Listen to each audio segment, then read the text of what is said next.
Hi guys, I'm Adam Wilborn from WhatCulture. And I'm Andy Murray from WhatCulture, and today I'm going to tell you the real reason why AJ Styles was moved to SmackDown. We're going to talk the Wednesday night ratings, which this week were good. We're going to talk about why Nigel McGuinness hasn't been on TV lately, which is not so good. But then we're going to swing back around and make everything better again by confirming, they confirmed it, by talking about the arrival of Bray Wyatt and JoJo's second child. Plus, could we see more NXT superstars follow in the footsteps of Matt Riddle and move to Raw or SmackDown? Double or Nothing exceeded all expectations for AEW. News on the future of Mike Tyson with the company. And something big is planned for WWE Backstage next week. This is the news. Let's kick things off by talking about Alan Jones Styles, as he's known. AJ Styles, he's moved to SmackDown. Confirmed on last week's show, kind of hinted at by his participation in the IC title tournament, but he wrestled Nakamura last week. He's wrestling Elias tonight. Almost totally forgot his name there as part of that same tournament. Why was he moved to SmackDown, you might ask? Well, I'm going to bloody well tell you. According to Dave Meltzer on Wrestling Observer Radio, the reason they had him switch brands was because they were planning multiple appearances for him on SmackDown anyway, but they didn't want to limit him to the 4 allowed by the new brand-to-brand invitational rule. WWE decided, hey, we don't want to break our own rules. We're going to send him over there because WWE never break their own rules, particularly when it comes to crossing brands. Either way, it's good to have this clarified. AJ actually spoke about the move on Corey Graves' After the Bell podcast recently, talking about how he felt really awful following the releases of Carl Anderson and Luke Gallows, his good buddies. So it feels good for him to be in a different environment, doing different things, trying new things, and just kind of getting away from that negative headspace. One that he says he'll probably never get over. The guy seems really hurt, actually, by Anderson and Gallows' release. It's kind of sad to hear. It's an awful situation for the 3 great men. But yeah, AJ's moved. He's on SmackDown. Good things are coming. Probably sad because the last time we saw them, we were getting chucked off a roof. But anyway, yeah, I'm happy to see AJ Styles back on SmackDown. I think it's the right decision, and hopefully, come on, this means we are going to get Daniel Bryan versus AJ Styles to crown that new Intercontinental Champion, presumably a Backlash, which, ironically, as we mentioned before, could be the greatest wrestling match ever. Sorry, Randy Orton and Edge. I love the fact that they're saying, no, the reason we did this is obviously we don't want to break this crucial rule, which they invented. And how many have you already had? I thought it's meant to be, 4 a year? We've already had Charlotte Flair on multiple different shows. She's going to be on Raw again next week. Oh, goody! Baron Corbin, it's like, come on. What are they going to do next? Like, oh, well, technically this isn't a brand-to-brand invitational. He's just visiting. He just happened to be around. Yeah, he just showed up on his own accord. It's just like the wild card rule, isn't it? They broke that on the first bloody night. I think on one night they had something like 9 people on the one show from another brand. Like, they don't give a hoot. They don't give a hoot. These things are arbitrary. Either way, I'm kind of glad in a way. I think AJ's a fresh guy to have around on SmackDown in a fresh environment. So yeah, him and Bryan, if that's what happens, should be absolutely awesome. It was awesome the last time. It'll be awesome again. Watch Elias go and beat him tonight. Right, let's talk a little bit more about SmackDown. Of course, Matt Riddle is anticipated to be making the move there tonight after that epic match with Timothy Thatcher on Wednesday night on NXT in the Fight Pit. But according to a report from Fightful, we could see more NXT superstars making the leap, not just to SmackDown, but also to Monday Night Raw. Their report states there are additional call-ups planned for the main roster. Now, weird verbiage there, because I think we all universally agreed that they were no longer going to be called call-ups or the main roster, because they're meant to be 3 brands and, NXT won Survivor Series. So, anyway. But, yeah, more NXT moves seem to be planned. Maybe this is a way of trying to get more viewers intrigued with the product. We've seen the numbers slowly dwindling down for both Raw and SmackDown. I'm slightly concerned that they're going to sort of hotshot quite a few people, and it's going to be, like when they took up 6 people all at once from NXT. I kind of like it when they stagger it, and also don't just bring people across because, look, a new toy. You need to have an actual plan for them, but exciting times nonetheless for some of the NXT superstars. Yeah, and I think the NXT roster itself has kind of needed a bit of a clear out for a while. Like, no disrespect to the talent there, but like it's been kind of a very similar group of guys and girls at the top of the card for a while now. Your Garganos, your Ciampas, your Coles, obviously. These are, very entertaining people, but they've been doing kind of similar things for a while now. So hopefully if a few of them go up, Ciampa probably won't. He's spoken out about that in the past and about how his body couldn't handle the schedule, but if some of them go up to the main roster, hopefully it'll create opportunities for others to ascend. Matt Riddle leaves a particularly big hole, I think. I think he was one of the few guys you could probably put over Adam Cole tomorrow and it would make sense, but he's on his way. I'm looking forward to seeing who fills the gaps as much as I am looking forward to seeing how these people fare on Raw and SmackDown. Is it wrong of me to immediately think, when I was thinking about NXT superstars making the leap, I didn't think of your Ciampas, your Garganos, because they seem to be fixtures, like you say, in NXT. And I just thought, God, it'd be great to see Keith Lee on Monday Night Raw. Yeah, Lee's one, for sure. I think Velveteen Dream's another one, especially if he loses to Cole with the stipulation.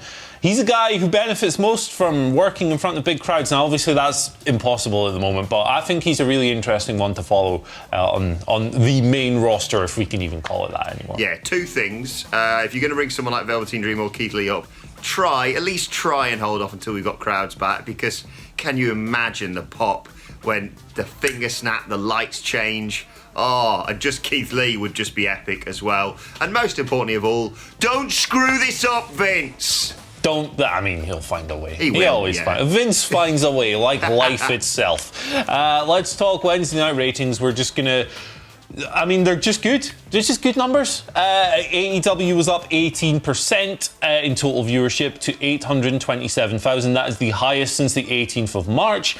NXT is up 23% to 731,000, their highest of the entire empty arena era. And I believe their second highest in 2020 altogether. 18 to 49, the number that really matters. AEW 0.32, that is a healthy increase as well. And NXT 0.19, another increase. So in total, 1.558 million people watched live pro wrestling on Wednesday nights. That is the highest total since the 4th of March.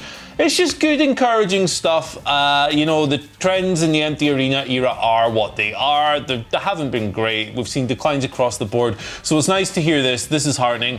Marketing and momentum are, as always, critical. AEW was coming off Double or Nothing, which was a very well-received show. They had Mike Tyson on the show as well, might have attracted a few extra eyes. NXT, meanwhile, had done a very good job building the Timothy Thatcher-Matt Riddle match, amongst other things. Glad they're up. Glad that good storytelling and good presentation was rewarded this week. Yeah, great news. Congratulations to both shows. And I think the most intriguing thing to take out of all this is not who won ever out of NXT or AEW, but the fact they're getting dangerously close to combined defeating Monday Night Raw. Yeah, what was Raw this week? It was 1.7 something. Like that, yeah. I think, yeah, man. So, really, we're only 200,000 viewers if you combine the two away.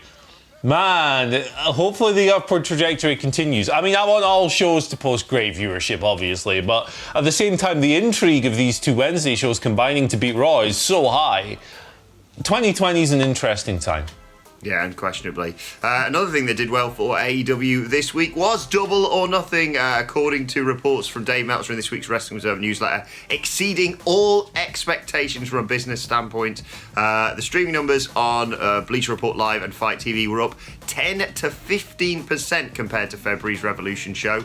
Andy, in this current climate where I sense everyone anticipated, and we're kind of already excusing a lower number for Double or Nothing, for them to do, 100,000 buys or whatever is great. Yeah, this is nuts. It's crazy. So in the Observer this week, there's a write-up as well where Dave's talking about current projections. If you look at other numbers from streaming and interest levels on social media and stuff, we're looking at potentially a buy rate of up to 120,000 pay-per-view buys, and conventional pay-per-view buys as well. That means that amount of people paid $50 for this show at a time when TV viewerships are down and interest isn't that great. And, compare it to Revolution. Revolution had a much better build, and it also didn't have the global health crisis to worry about either. It's a really positive, encouraging sign. It's kind of in line with the UFC, who did a monster pay-per-view number the other week as well. So it shows that the enthusiasm for big shows hasn't been, diminished. When the official numbers come out, it's going to be really interesting because there's a good chance that Double or Nothing 2020 could outdo Double or Nothing 2019, and that's mad because Double or Nothing 19 was a landmark first show and all that. So I'm happy to hear this stuff. AEW, business-wise, doing well. Yeah, regardless of what you think about All Elite Wrestling, whether you're a diehard fan for them or a diehard fan for WWE, it's just good to see something like this happening. It's just good to see the business thriving in, as you say, such a difficult climate. Do you reckon, Andy Murray, we found out the news that the Premier League is returning next month, they're going to do cinematic matches? Because that clearly works. Cinematic football, like in the FA offices or whatever, brawling or kicking footballs, playing touch it once in the guts of Wembley somewhere, little bit of World Cup-y headers and volleys. We're alienating our entire American viewership, which is 90% of our audience. Nah, mate, if they've not watched it already, watch the Gold trilogy, then come back to me. There you go, then you'll understand. Shall we speed round the rest of these? Shall we do it? All right, let's talk about Nigel McGuinness. He hasn't been on TV since April. You want to know why? Dave's got the answer in the Wrestling Observer newsletter. Nigel was actually furloughed on Black Wednesday with a whole host of other people. It's expected, like the other people, he'll be brought back to the company, but he was one of the NXT names that was furloughed or let go and just wasn't made public. We're learning it now. It's a shame. He's a great announcer. Hope to see him back soon. Mixed emotions with this, Andy, because when I first saw the headline, I thought, oh God, what's wrong with him? You're just concerned when someone disappears off TV with no explanation. So I suppose him getting furloughed is, the lesser of however many evils you could possibly have in this situation. Having said that, why would you furlough Nigel McGuinness? He is genuinely one of the best commentators, in my opinion, that WWE has. If you were going to make a three-man booth, he would be in there for me without a second thought. So yeah, let's hope he comes back soon, because I love him as part of that team, whether it be on NXT or wherever. I just think he really some commentators they're kind of doing a bit of a gimmick, but he straddles that line between colour and also giving the legitimate perspective on it, because he was obviously in the industry for so long. Yeah, absolutely. Right, let's talk a little bit about Mike Tyson. I think it's fair to say not many of us at WhatCulture were huge fans of the main event of AEW Dynamite, but you better bloody get used to it. You may have seen news reports, of course, all over the place from sort of mainstream news outlets picking up the story. So I suppose if that's what AEW were aiming for, and you sense that they probably were, yeah, mission accomplished, even though there was that weird bit with Mickey Gooch. Anyway, according to Dave Meltzer, this is going to kickstart a long-term program between Tyson and, of course, Chris Jericho, the only man who could probably make something good out of all this. Initially, it was going to have just Tyson appearances, a little bit of a one-off, maybe just present the belt at Double or Nothing and maybe a little something here. Maybe he's just going to chin Sammy Guevara, who knows. But yes, further interaction seemingly planned, akin to the obviously Tyson-Austin feud from all the way back in 1998. God, I'm old. And potentially a blow-off in September at All Out. I don't want to think what that match could be like, but yeah, not really a surprise this, Andy. Yeah, not a huge one. I mean, looking at the viewership numbers, I think the main event for... In fact, I read it this morning, so I know. The main event for this week's Dynamite did close to double the amount of viewers that the Timothy Thatcher, Matt Riddle thing did. So Mike Tyson is here to stay at least for a while. Speaking of people who are here to stay, because she's only just been born, the second child of Bray Wyatt and JoJo Offerman has been born into the world. Welcome, congratulations to the happy parents. Hyrie Von Rotunda is the name. No further details out there, but Bray posted to his Instagram with a little picture, a cute little baby picture to his Instagram earlier this week. Congratulations to the two of them. This is just a nice ray of light on a couple of weeks that have been full of garbage. So, good stuff. Exactly. Congratulations to them. Fantastic news. The one caveat I would say, we don't need to see any baby photos with the creepy feeding mask. Just put it out there, okay? Don't want to see that. Just have nice baby photos. Right, let's move on to the final story. And some big things planned for WWE Backstage next week. Not only is CM Punk going to be on there, but he's going to be joined by Daniel Bryan. Andy Murray, Daniel Bryan versus CM Punk confirmed? Yeah. Yep, I can't wait for the latest installment in the Daniel Bryan and CM Punk wrestling relationship to be them talking about what happened on SmackDown that week. Yes, don't expect big things. Although, as I say, CM Punk just working for Fox rather than WWE. It's a work. Oh, we get in trouble for that. Right, let's move on to your Twitter questions at WhatCulture WWE. Of course, you want to get in touch with us. First question today comes from Ryan Cakebean, regular contributor. Thank you for this, Ryan. Says, if Adam Cole does end up leaving, we reported that yesterday afternoon, of course, speculation that he could be heading to AEW if his contract expires in the summer. Britt Baker stirring the pot on the AEW podcast. That's almost as good as the What Culture Wrestling one. Anyway, I went off on a tangent there. Ryan says, if Adam Cole does end up leaving and they want to keep the Undisputed Era, who would you like to see be the new leader? Oh my goodness. This is big. A lot to unpack here. I don't think Adam Cole will leave. I think he's very happy in WWE. But if he did, to answer the question in good faith, I'd like to see Kyle O'Reilly step into the leadership role, man. Like, I know we love him as kind of like the sidekick goofball guy, playing the air guitar and doing the faces and just being weird and stuff. But I'd like to see him step up. I think he's one of the most talented guys in the whole company, and it'd be really interesting to see how he could do in that leadership role. Here's a name from a bit of left field. Sami Zayn. That's great. Imagine him doing his wacky crap with those guys. He'd be like Kyle's dad or something. It'd be awesome. Honestly. I mean, obviously, Roderick Strong would be like, I'm sorry, I'm out of this. Yeah. Because he's great, he's a babyface, and arguably he should be the guy to take the title off. Adam Cole is a great story there, even though Michael Hamlet has sort of just inceptioned it in my mind. But yeah, I think someone like Sami Zayn. I was going to say Kevin Owens, and my brain at last second went, wait, what about his friend? That's a great Sami show. Zayn. Make it happen. It won't happen. Right, second question today. Get this, Andy. Comes from Santa. Well, not busy, I suppose. Right. It's May. Okay. At the Rosseraptor on Twitter, but I'm going to call you Santa. Santa, because he's got a little Father Christmas emoji and everything, says, interesting. Like, I didn't realise he was so into this, to be honest, but fair enough. From a technical wrestler standpoint, who do you think AEW need to sign? Oh, wow. Santa really loves his battle arts. From a technical wrestling standpoint, for me, right, and this is not the biggest name in the world, but I would like to see a few more technical-minded wrestlers in the women's division. I feel like that scene could use more people like Hikaru Shida, who are capable of holding a match together against opponents who are maybe not as refined and can, I'm loath to use the word carry, but, be a guiding hand and help elevate people just by working with them. So with that in mind, Deonna Purrazzo is a free agent. She's working for Impact Wrestling on what we believe is a freelance basis, so she's still on the market. She's a very slick, underrated technical wrestler who is only 25 years old. She has a lot of improving to do herself, but she's already really damn good. She just didn't fit in WWE, didn't work out there. I think she'd be a good boon to AEW and the women's division. Yeah, that's a great shout. Let us know who you think should head to AEW technical wrestling wise in the comment section below. And the final question today comes from Freshly Squeezed on Twitter, who says, do you think there are others like myself who, after the mass of releases and the whole negative connotations behind them, have lost all interest in WWE as a whole? And I'm going to add a little caveat onto that, Andy.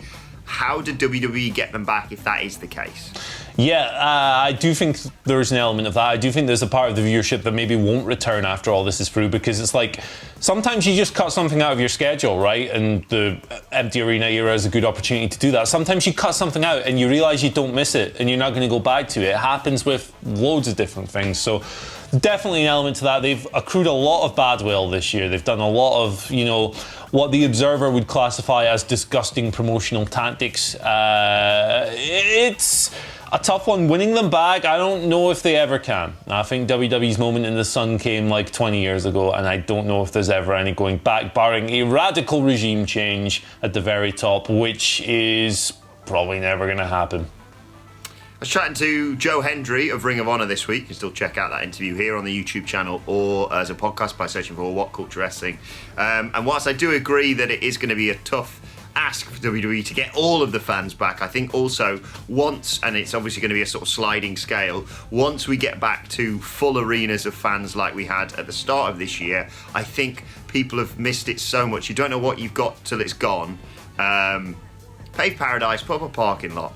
But I think we are going to get quite a few people flooding back, and I sense WWE and AEW, to be fair, but more of this relates to WWE, are going to go all guns blazing. I genuinely wouldn't be surprised if before the end of the year we see The Rock and Stone Cold making more appearances on Raw or SmackDown, or bollocks, NXT, because who knows. I think they're going to lean into the what about the Attitude Era and just hope that can draw fans back in, and then just book good wrestling. We can live in hope, Andy.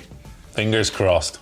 Right, let's move on to today's, and finally, and you may have seen this doing the rounds on Twitter. Of course, Britt Baker appeared on Dynamite this week, unfortunately in a wheelchair due to her injury, with the words "role model" written on the back. Well played there, Britt Baker. And this was a tweet sent out by Matt Cordona, better known, of course, to you and I as Zack Ryder in WWE, who just quote tweeted the photo of her in a wheelchair, saying, "Watch out, being on stage in a wheelchair can be dangerous." Just an excuse to remind you of that time Kane pushed him off that stage and the wheelchair folded just perfect. It was such a perfect bump. This is great stuff. Someone tweeted us this last night. I've totally forgotten your username. I'm terribly sorry, but I guess Britt Baker now has Kane to worry about while she's shuffling around the corridors of AEW now as well. This is great stuff. By the way, of commiserations, not to Britt Baker, obviously it's awful that she's got injured, but to anyone who works in AEW, because I almost guarantee if you work there, you're going to have your toes run over by Britt Baker in the next few months before she returns it all out. You surely are. And, God, you have to feel for the doctors really here. They're the ones really suffering, Andy. The patient is worse than the injury. Let us know your thoughts on that and all today's news stories in the comment section below. Don't forget to like, share and subscribe. And subscribe to What Culture Wrestling on either iTunes, Spotify, wherever you get your podcasts from, for daily wrestling podcasts. And hey, if you enjoy our wrestling podcasts, they are the best wrestling podcasts out there. Go and vote for us at the British Podcast Awards.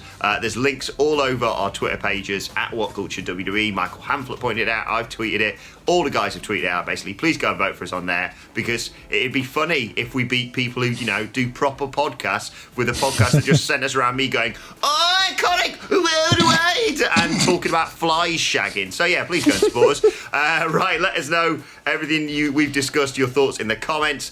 Make sure you join us at live at 4 p.m. BST here on YouTube for myself and I think at least one of the Dudley boys. One of them might be off today, I can't remember which one. Previewing tonight's episode of SmackDown. And let us know your thoughts and Twitter questions on Twitter at WhatCultureWWE. Well, actually, you can follow both of us. You can follow Andy Murray at Andy H. Murray. The H stands for hey! I'm bringing Babu Frick back, baby. Still not seen that Star Trek Me neither. episode yet.